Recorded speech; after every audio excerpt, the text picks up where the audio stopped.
From 1929 to 1971, the Monsanto Anniston plant in Alabama produced PCBs as industrial coolants and insulating fluids for transformers and other electrical equipment. PCBs became central to American industries as lubricants, hydraulic fluids, and sealants. PCBs are highly toxic members of a family of chemicals that mimic hormones, and have been linked to damage in the liver and nervous system, as well as immune, endocrine and reproductive disorders. While the plant was in production, excess PCBs were dumped in a nearby open pit landfill, or allowed to flow off the property with storm water. Some were poured directly into a creek running alongside the plant and emptying into a larger stream. Today, after tons of contaminated soil have been removed in an effort to reclaim the Anniston site, the area around the old Monsanto plant continues to be one of the most polluted spots in the U.S. The people of Anniston have breathed air, planted gardens, drunk from wells, fished in rivers, and swum in creeks contaminated with PCBs without knowing the danger.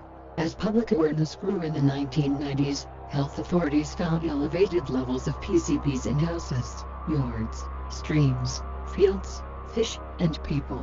The cleanup is now underway, and will take years, but once PCB is absorbed into human tissue, it is there forever. Monsanto closed its PBC plant in Wales in 1977. In recent years, residents of Grosfan, in southern Wales, have noticed phyllodis emanating from an old quarry outside their village.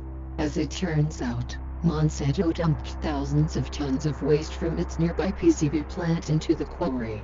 British authorities have identified the site as one of the most contaminated places in Britain. What did Monsanto know about the potential dangers of the chemicals it manufactured?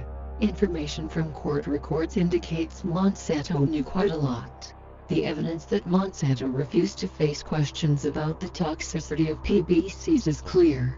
In 1956, the company tried to sell its PCB-containing hydraulic fluid, Hydra 150, to the Navy.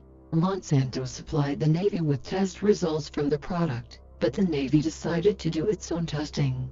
As a result, Navy officials informed Monsanto that they would not buy the product, saying that application of Hydra 150 caused death in all of the rabbits tested, and indicated definite liver damage.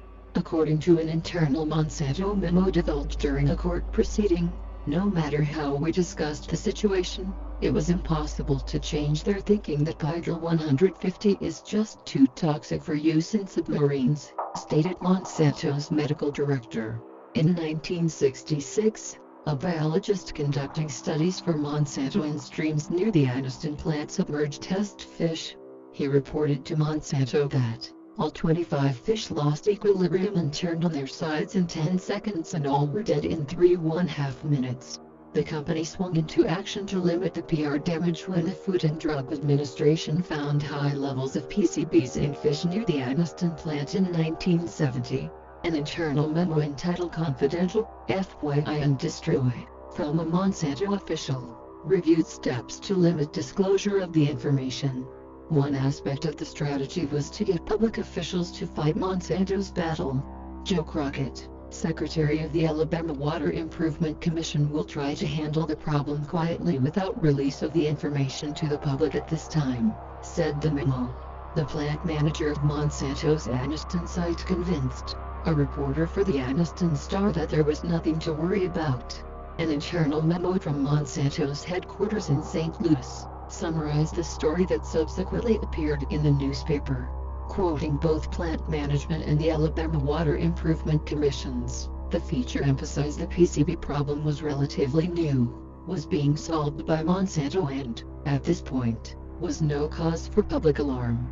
The real truth is that there was huge cause for public alarm for the harm done to the public by Monsanto. But that was the old Monsanto, not today's shiny new Monsanto. Today's Monsanto says it can be trusted, that its biotech crops are as wholesome, nutritious and safe as conventional crop, and that the milk produced from cows injected with its artificial growth hormones is identical to the milk from untreated cows.